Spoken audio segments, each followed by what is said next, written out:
Olá, eu sou o professor William Axel e nesse encontro a gente vai conversar sobre a infância e a tecnologia, como que isso está relacionado.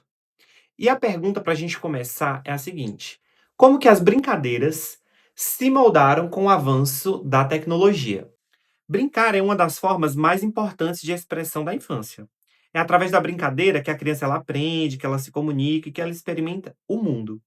E ela desenvolve também a sua criatividade. E aí eu pergunto a vocês, quando vocês veem uma criança, vocês se deparam com uma criança com o celular na mão, o que que passa na mente de vocês?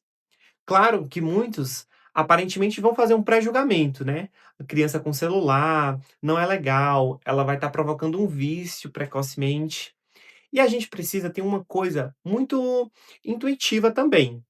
Nem tudo que é tecnológico é prejudicial e nem tudo que é de brinquedo, de brincadeira tradicional é 100% pedagógico. Por que que não é 100% pedagógico? Porque ela precisa de uma intencionalidade para ser pedagógica. Dessa forma também com os jogos tecnológicos, eles precisam de uma intencionalidade para que eles tenham esse cunho pedagógico. Também não é só deixar a criança com o celular ali sem vistoriar, sem ficar olhando, e sem um objetivo, vai estar sendo 100% uma brincadeira pedagógica. Por mais que seja um caça-palavra, por mais que seja uma brincadeira para ela descobrir um território novo, ou para ela descobrir palavras novas, se ela não tem uma intencionalidade, ela não vai ter um objetivo.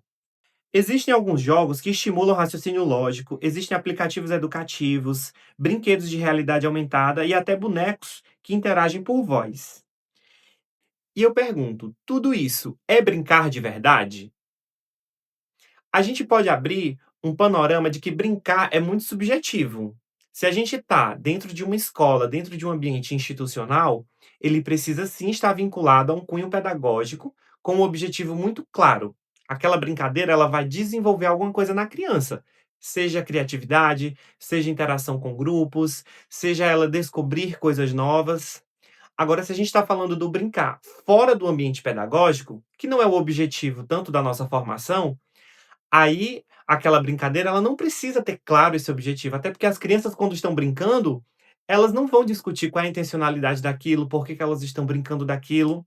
Elas entram num mundo que às vezes nós adultos temos até dificuldade de acessar, né, porque a gente no meio do nosso dia a dia muito atarefado, a gente perde um pouco da nossa ludicidade, que é característica muito forte nas crianças. O desafio para nós adultos é compreender, dentro desse universo, um equilíbrio, porque afinal nem tudo que é tecnológico é alienante, como eu falei no início do vídeo, assim como nem tudo que é tradicional é educativo.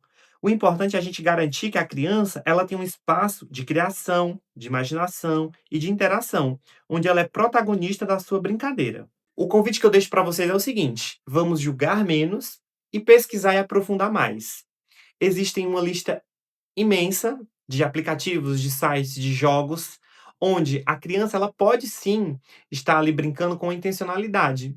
Ela, óbvio, não vai perceber essa intencionalidade, mas nós adultos, como professores ou mediadores daquela brincadeira, a gente precisa ter muito claro. O YouTube, por exemplo, ele faz uma triagem do que é apropriado e do que não é apropriado para crianças. Óbvio que isso aqui abre um parêntese para a gente discutir inúmeras coisas de quem faz esse critério, do que passa, do que não passa, mas existe essa barreira, digamos assim. Ele tem um perfil específico, né, onde o pai ou um professor, se ele estiver numa área de mediação, ele pode acessar para a criança ter acesso, e não tem nenhuma propaganda, de nenhuma natureza. A criança não tem contato com nenhuma publicidade. E o conteúdo, claro, é específico para crianças.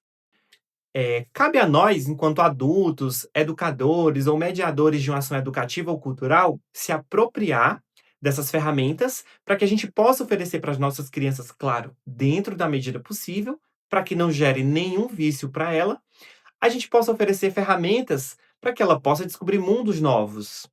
E assim a gente finaliza um pouco essa conversa, que tem muitos desdobramentos sobre tecnologia, mas a gente tem textos de suporte para você ler e se aprofundar um pouco mais, e discutir com seus colegas e colocar em prática na sua escola, no seu grupo de mediação, na sua ação cultural, na sua ação educativa. E agora a gente vai com o professor Graco, onde ele vai trazer outros desdobramentos dessa formação para vocês. Olá, mais uma vez. Estamos aqui no nosso segundo encontro, retomando aí o que o nosso professor William tinha falado sobre a infância e a tecnologia, né, e suas novas formas de brincar. A aula de agora é exatamente sobre isso, brinquedos e brincadeiras. E aí nós voltamos para outras brincadeiras e outros brinquedos, né? E é interessante que a gente pode chamar que tem os brinquedos autoctones, que são brinquedos onde a gente produzia a nossa forma de se divertir, e esses brinquedos eram produzidos por instrumentos que não eram fabricados, eram instrumentos tirados da natureza, eram instrumentos pensados só para aquela atividade.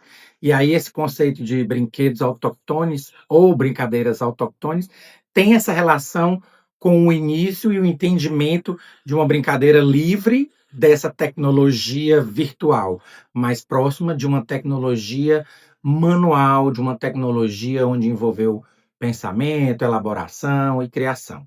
Mas é bom que a gente comece entendendo a diferença do que é brinquedo e brincadeira, né? O brinquedo e a brincadeira são os conceitos que vão direcionar o que a gente está falando aqui da cultura infância, né? Cultura e infância. O brinquedo tem a finalidade, ou pode ser entendido como um objeto que estimula a imaginação. Não precisa ser propriamente fabricado industrialmente, pode ser feito artesanalmente, com uma finalidade. Esse é considerado o brinquedo. A brincadeira, ela não precisa ser uma coisa material, palpável. Ela tem, inclusive, um cunho de imaterial, onde a gente também pode abordar o conceito de patrimônio imaterial. As brincadeiras, que podem ser muitas das quais nós já brincamos, como brincadeira de roda, pular amarelinha, ou pique-esconde, ou em outras regiões esconde-esconde.